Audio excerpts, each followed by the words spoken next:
Hey car people, John from John's Barn here on a nice warm sunny day. It's about 85, feels like about 116. My dog is dying. Come here, baby. Bella, come here. What's the matter? She says, I'm hot, man. It's about time for you to go in the house. Anyway, this one's for you Ford guys. I'm gonna do a quick vid here. The powerstroke guys. I've done a few of these, done them a few different ways. First one I kind of fought. I used actually used one of these. One of those scopes. If you're familiar with the 11 on up powerstroke diesels, calm down. I know, it's hot. I've covered it. This truck's been sitting for a while. I've been so busy with other things. I put this on hold. Put it up so I can get it out of the barn because the GTO is getting the engine in it next week. The same guy owns them both. And then we're emptying the barn out so I can finally get my floor. And get all this stuff off the floor, actually. And emptying the carport in the back, and all of the miscellaneous mundane stuff is going into the carport, and the Grand Prix that's in the carport's coming in here, and yada yada. And I've got racks that are coming in, but just want to quickly catch you up on what I've been doing with this.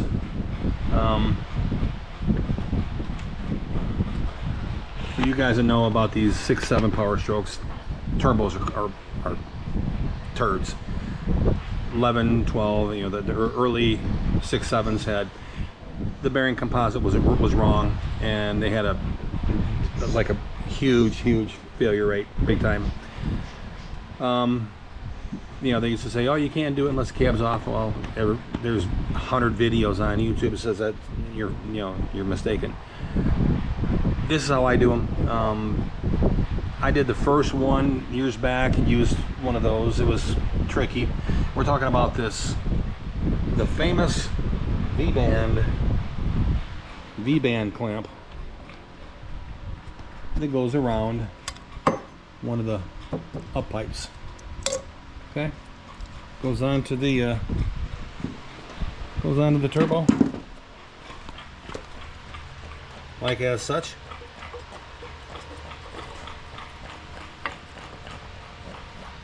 There's also that little flange. Now mind you, if it's like this or like this at all, that V-band will not go around it enough to squeeze it. So you have to make sure. What I do is back here, right back there, I loosen those 3 nuts back there so that pipe can be moved.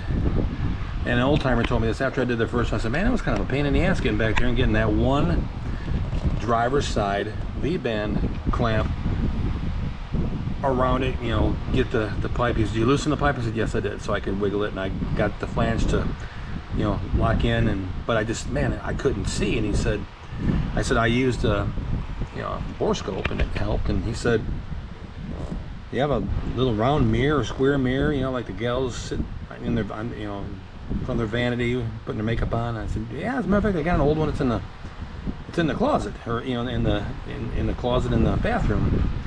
Been there for years. I don't use it. He said, take the base off it, use the mirror, put a blanket or something or towel back so that it doesn't fall down between the firewall and the engine. Lay it back there, and you'll be able to see the whole back of the engine. And I said, boy, that makes sense. So here we are, folks. Let me get up in here. Pull myself up. There you have it. Here is my mirror. And if you notice,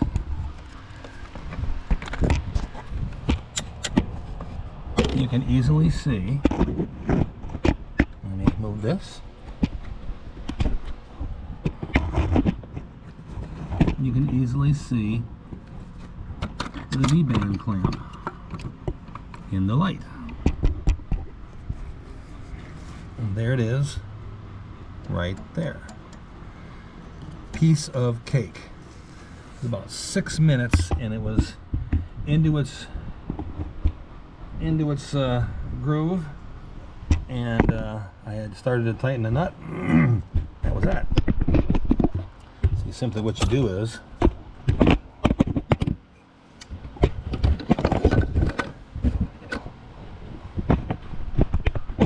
my dog is dying here. She huffs and puffs. She gets too excited. Anyway, when that's around there,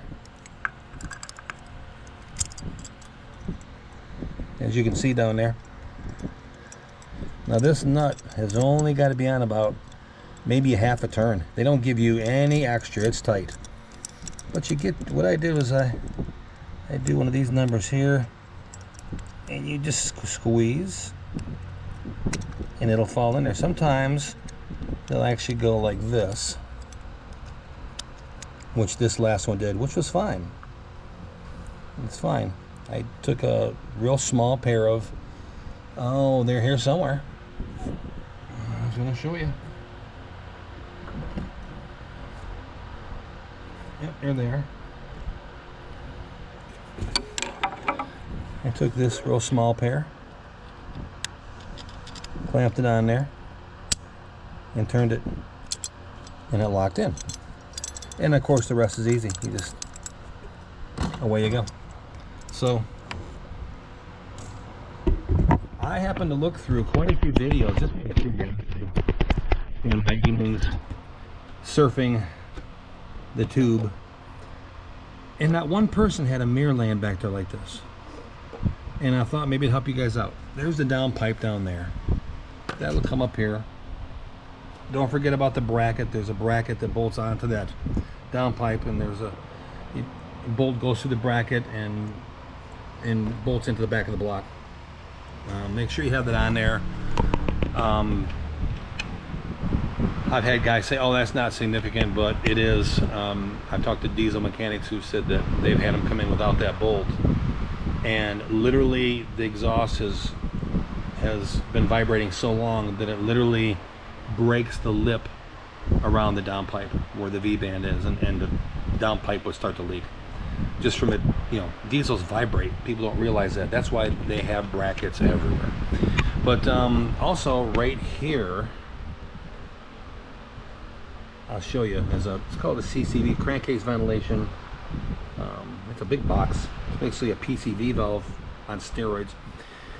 Nobody changes them because a lot of people, unless you're a diesel guy and a Ford guy and you know your truck, a lot of guys don't even know they exist. I picked one of those up. Also, here's the heater hose. It has a little nipple on the top and a screw in that. And the other end, they have a screw in it. It lays over like this. Boom, when the truck's all together. So that probably wasn't helping matters any. But and also picked up a fresh one of those. I'm going to change all filters. That's the healthy part. As you can see, the EGR cooler's off, which makes things a lot easier when you're working on these things. And I'm not putting them back on, obviously. But I thought I'd help pay for Jeff Bezos' upcoming wedding. Good old Amazon. Here's my filters. Here is that canister.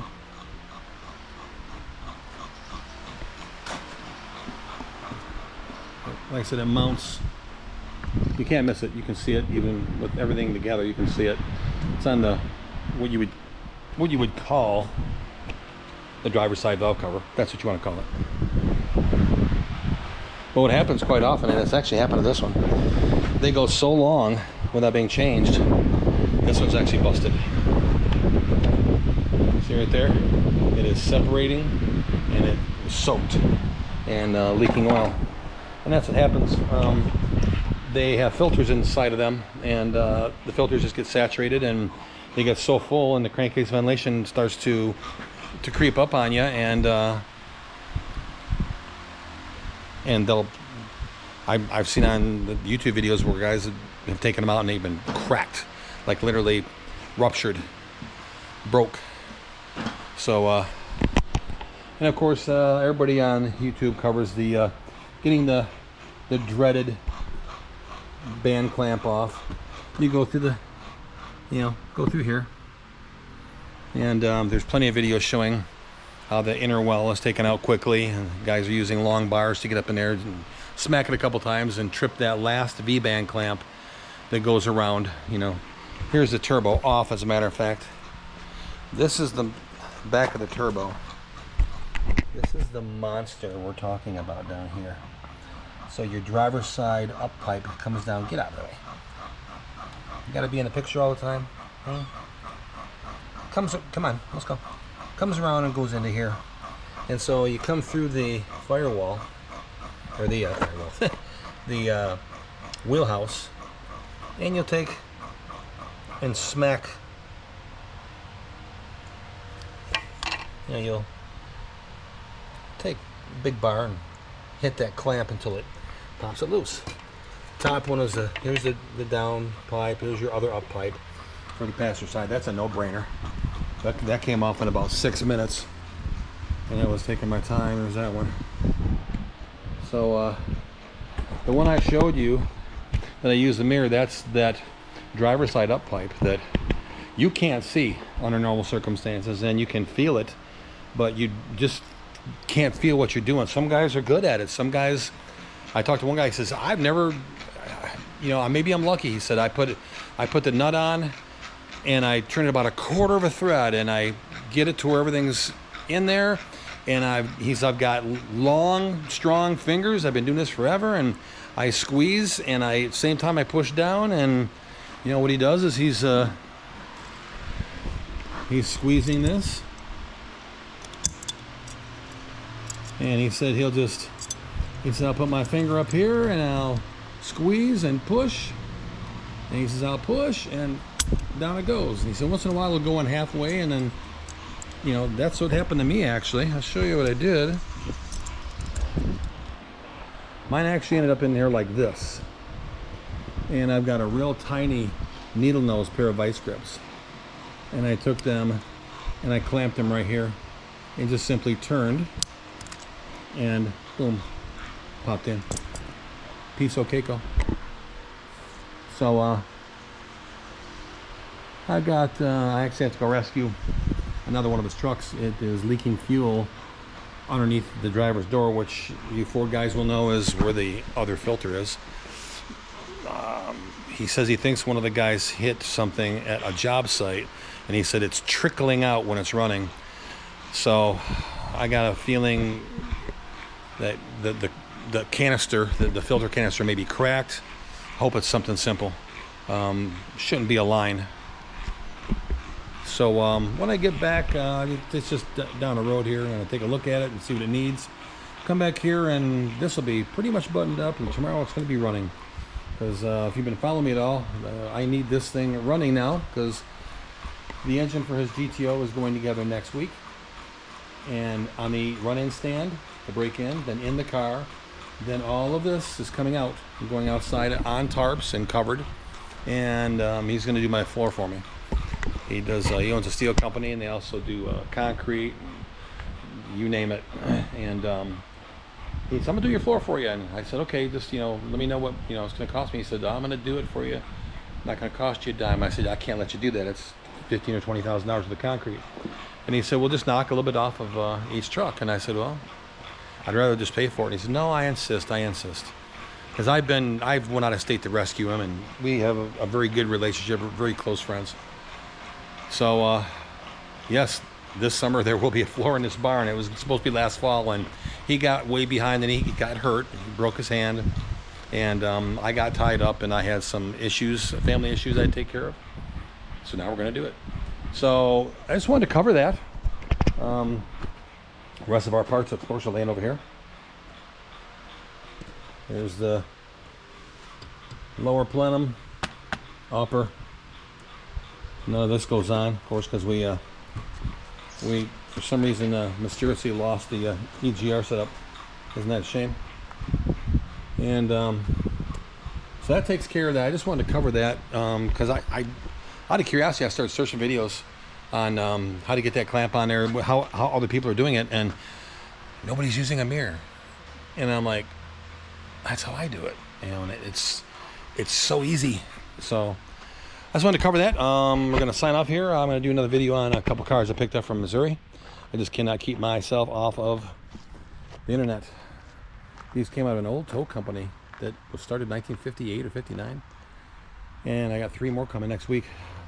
A couple of early Hemi cars. A Chrysler New Yorker Hemi, a DeSoto Hemi car, and a 50 Chevy Fastback. That's rock solid, that retains over half of its original paint. I'm thinking of making a rat rod out of that. I've got a really nice small block Chevy that's all original. I can just clean it up, put some paint on it, use a cast iron manifolds, put some dual exhaust on it, get brakes on the car, and put a set of tires and wheels on it. And here in Michigan, folks, I've seen people pay money on a rat rod like that, you know, like a junkyard fine. As long as they're solid, I've seen them pay. I'd have to have a head injury to pay that much, but they are cool, and they're only original ones. So I just wanted to throw that out there on this Ford powerstroke.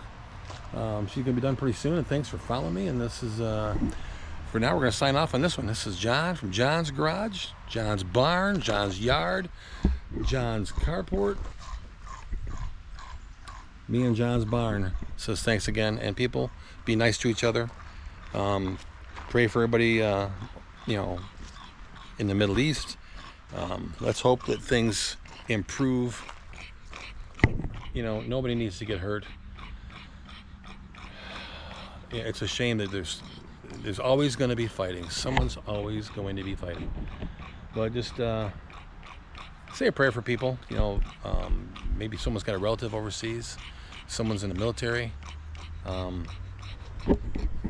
Maybe you've got a dog that won't stay in the house and sits out here and pants like a dying animal all day long, but will not go in the house. I put her in the house, and if I'm in the garage, she'll be scratching at the door.